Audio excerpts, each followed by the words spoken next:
mean, I would agree with you. I think the Greens are definitely vulnerable in southeast Queensland. Here in McPherson, the Teals might need another election because there's still a strong, retiree Conservative vote here. But I've got to tell you, Andrew, and let me know if you've been hearing the same thing. Just in my travels in the last couple of days, I still feel a lot of anger, not just from people looking at their energy bills, but from small businesses, even large businesses as well, that we've had on the program today.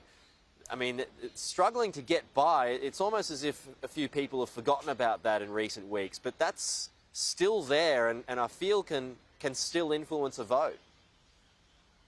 Well, the thing is, small business people are voting Liberal forever. And that's the issue there. And Queensland is largely voting LNP forever. Scott Morrison won in a landslide if his election was only in Queensland last time.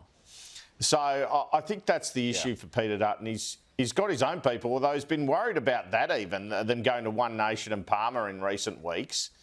But he hasn't peeled off enough of those Labor people, and particularly women.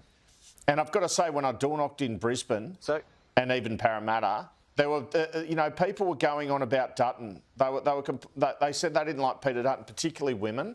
And I reckon if I went out 3 months ago, they'd be saying they didn't like Albanese. So the Labor attacks on him have been pretty successful. And there'll be a debate after the election as to whether some of them were fair or not, particularly some of these ads suggest he'll abolish Medicare. Well, of course he's not going to do that.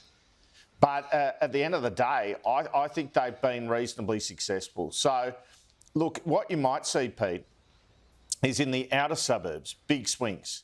And you might see Labor, as you get closer to the city, retain a 4% seat like Parramatta easily and win a seat like Brisbane off the Greens, but then lose a seat like Hawke in the Victorian outer suburbs with a 7% margin.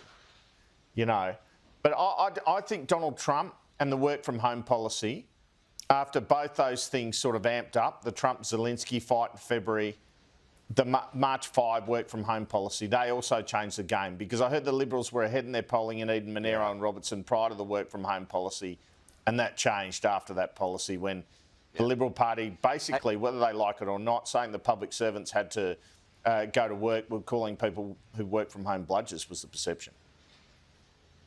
Yeah, I just want to squeeze this in. I'm getting a wrap, but I just want to ask you about this because Andrew Carswell made this interesting point. He believes when it comes to preferences, One Nation, Trumpeter Patriots, Clive Palmer, that could be as significant as the Greens towards Labor. Could be. Are you there on that argument?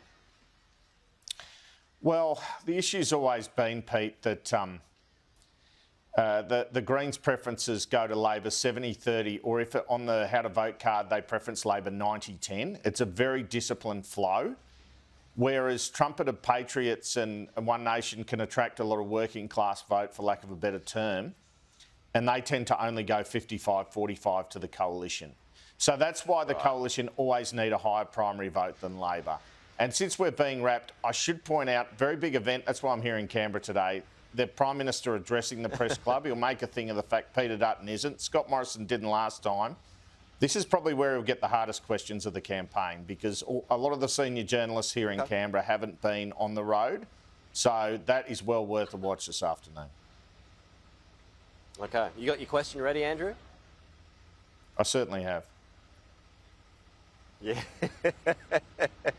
Look forward to seeing it. Don't want to give it away now, that's for sure. Andrew Clennell, good to see you, mate.